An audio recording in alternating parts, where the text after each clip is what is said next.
back here with you. SportsCenter continues with that Falcons quarterback battle that's finally becoming a battle. Michael Penix Jr. has finally been cleared to practice after having ACL surgery. Tua Tagovailoa has been getting the first-team reps, with Penix will not play in the preseason finale on Friday. Tua will start against his old team, the Dolphins.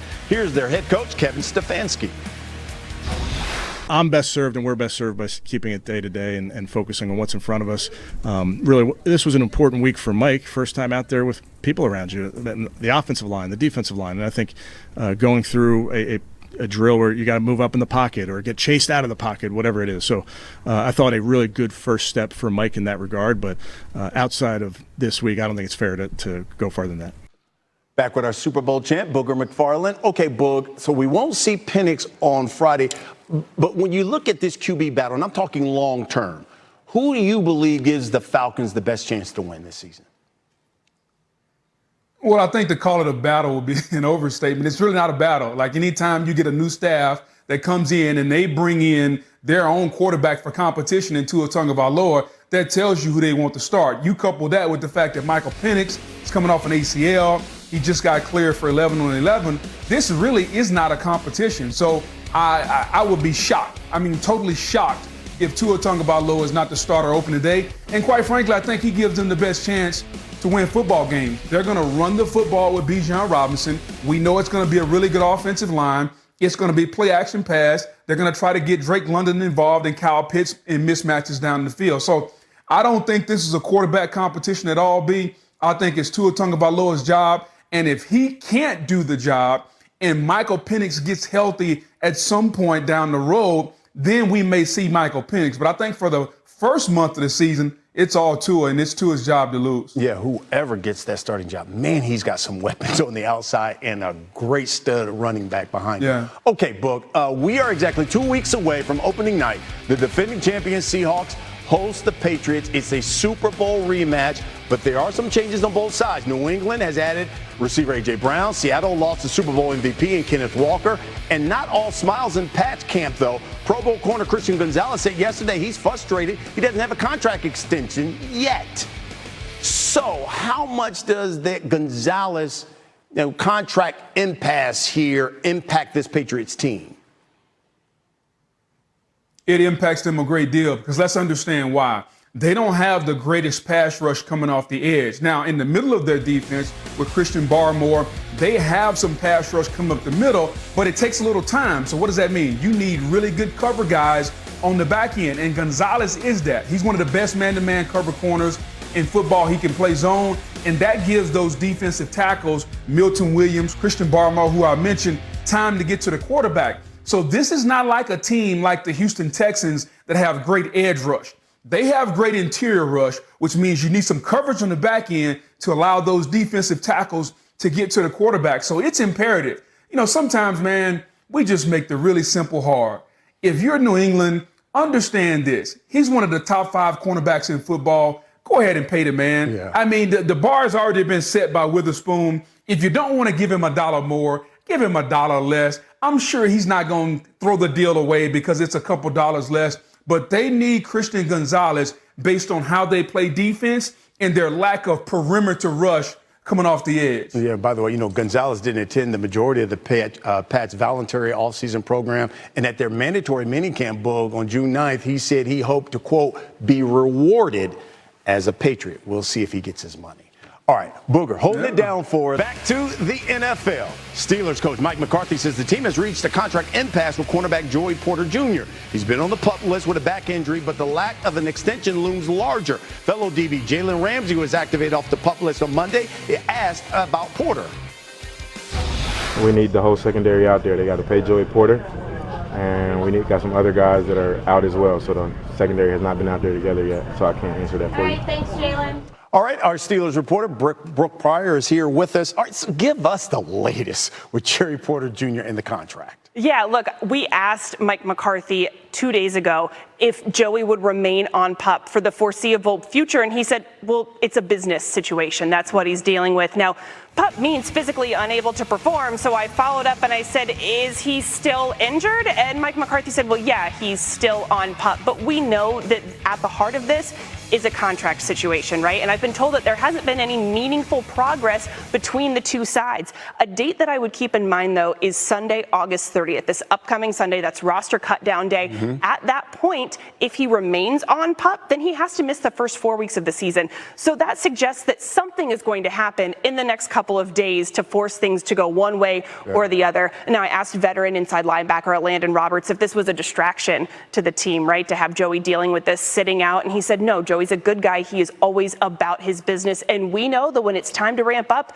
Joey will be out there. And nothing makes an injury feel so much better than a new contract. It's weird how that works. It cushions your back a little bit. It really does. Okay, meanwhile, let's talk about the Steelers' offense because they've got 4 quarterbacks right now on the roster. What's the plan, though, in this third and final preseason game? Yeah, Mike McCarthy is keeping it under wraps exactly how he's going to divide the playing time, but he said the focus is going to be on those 2 young guys, those 2 being Drew Aller and Will Howard. And I would not be surprised to see Drew Aller start this game and then Will Howard come in. That was flip-flopped in the second preseason game.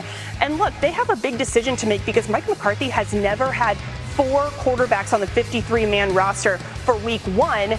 And we asked Mike McCarthy, look, is this going to hinder any of the quarterback development if you have 4? Because that's a lot of snaps to go around. And he said, well, no, because there are no time constraints in the regular season. He said, I can keep them before practice. I can keep them after practice. They can really ramp up the QB school component there. He said, heck, I'd like to have 6 quarterbacks if I could. So don't be surprised if on Sunday, August 30th, if there are 4 quarterbacks on the roster for the Pittsburgh Steelers. Interesting. By the way, the Steelers-Bills preseason finale is tomorrow, 7 Eastern. And as Brooke pointed out, final cut day, cutting that roster down to 53 players, 6 Eastern on Sunday. Circle it.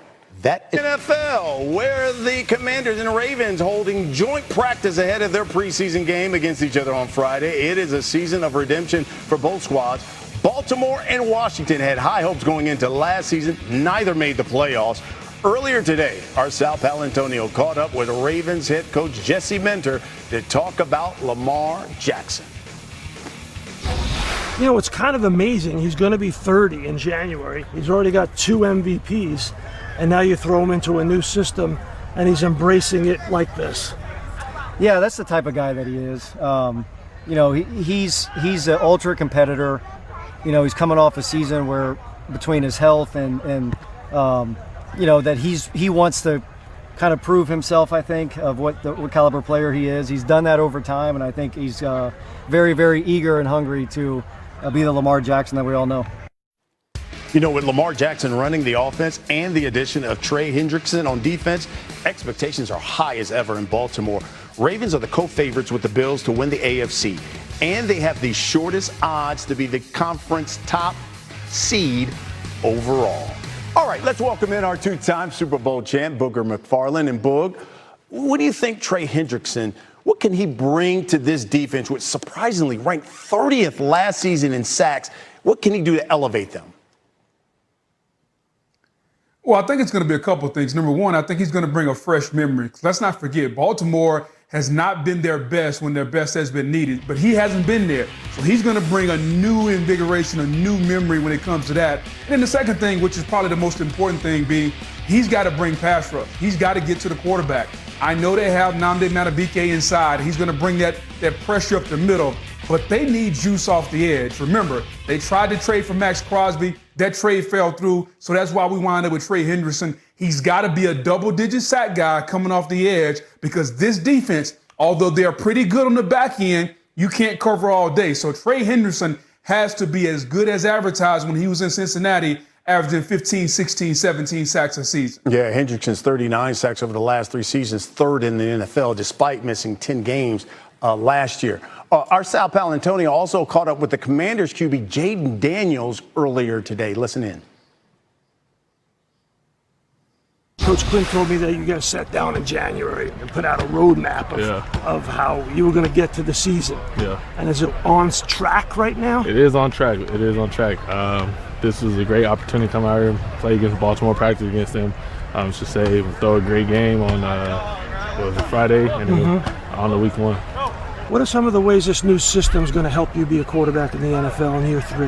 I just think just the onus of the system that they put on the quarterback. That system is getting into the right plays, checks, kills, things of that nature, stuff like that. So just football savvy, knowing what the premier play we want to get to versus this look and coverage and stuff like that. So it's been fun. Okay, Boog, listening there to Jaden Daniels, he's got no Laramie Tunsil on his blind side. What is it going to take for him to bounce back this season? Well, number one, he's got to stay healthy. I would love to know what the plan was that laid out for him to make it through the entire season, because he hadn't been able to do that. I think his rookie year, we thought this young man was destined for stardom to be a top 5 quarterback in football. So this is an important year for him to come back and reestablish who he was. But he's going to need some help. The offensive line has to be good up front, and that's going to be hard without Laramie Tunsil missing a large part of the season. And secondly, can they be explosive on the outside? They understand what they need. They went out and signed Stephon Diggs. You got Terry McLaurin. You got Antonio Williams, the rookie from Clemson. So they know they need to be more explosive. And then lastly, I think when you're a quarterback where one of your assets is your legs, you have to be able to use them. You can't sit in the pocket like you're Tom Brady, because he's not. So can he stay healthy? Can the offensive line block for him? They need explosive plays, but he's got to be a dual threat quarterback. And with that, he can't get hurt. That means know when the journey's over, step out of bounds, slide. But I look forward to seeing how he bounces back from a disappointing season last year, B. Yeah, it was interesting because Daniels lost as many starts in last year as he did in historic 2024 rookie season, despite starting 10 fewer games because of all those injuries you talked about. All right, Bulk, stick around. We got a lot more from you here. News here at the Sports Center. At their summer meetings there in Atlanta today, NFL owners approved the sale of the Seahawks to a group led by 49ers limited partner Vinod Khosla. Sources tell ESPN that the sale price is an NFL record $9.612 billion. The Khosla family will relinquish its stake in the Niners. On the scene in Atlanta, we bring in NFL Network senior national columnist Judy Batista for more. Judy, I know you were there for all of everything that went down there today. What else happened there at those meetings? Well, let's start, Brian, with what just happened a little while ago. The NFL effectively killed the Pro Bowl. No tackle football game, no flag football game, no skills competition, no Pro Bowl game anymore. This came after a series of conversations with players, including star players. It has been a source of frustration in the NFL how non-competitive the game was, so they are eliminating it. However, they are still going to honor the game's best players. They're going to name 88 Pro Bowlers, no alternates. The feeling was that the alternates really cheapened the process. Those players will be celebrated at a celebration in Los Angeles after the season. And then also the NFL announced, and this is really interesting, new suspensions and fine issues for players who violate specific player health and safety rules. If the one, hip drop tackles, horse collar tackles, launching illegal blindside blocks, hits on defenseless players. If a player violates any one of those 3 times in a season, they will be suspended. If a player violates them once and then do it again, they would get 50% of their fine money back at the end of the season. And if a player is on the cusp of being suspended, he would be required to meet with the NFL, and the coach would be required to meet with the NFL along with the player. Again, that is shared accountability. The emphasis here is on player health and safety, and they want to separate repeat offenders from people who maybe are committing these fouls as one-offs. Interesting stuff there. All right, Judy Batista live from Atlanta with the latest. Thank you, Judy. All right, coming up, Falcons still have a QB competition going on. Booger McFarland is going to rejoin us and tell us who he thinks should be the starter in the 18. Brian Custer here with you. Welcome back to Sports Center. Let's head out to Chiefs camp. Patrick Mahomes has been a full participant in practices at the December knee surgery, you might remember, but has not played in the preseason, won't appear in the finale against the Seahawks on Friday. Here is Patrick Mahomes. This has always been the plan, is to be ready for training camp, get all the reps in training camp, prepare your body that way so that when you get to week 1, you're ready to play the game and you've had the right amount of time off. And so from the day that I got the surgery as quick as I did to hopefully the first game of the year, the plan will go accordingly, and I'll be able to go out there and be myself. Over to Jags camp, where Trevor Lawrence and company coming off a 13-win season and a close loss to the Bills in that wild card round. They're hoping to build on that, unlike the last 2 postseason appearances in 2017, 2022, where they missed out the following year. Here's Trevor Lawrence. Just in general, that feeling of the season being so close, and obviously in camp, when you start off, it's just, you know, you have so much camp ahead of you and so much time to work on different things, and it can be kind of a grind. But then now when you get to this point, you're like, man, we got 2 weeks. So no, that sounds crazy thinking about it, and just realizing how close it is, how far we've come, but still how much work we have to do to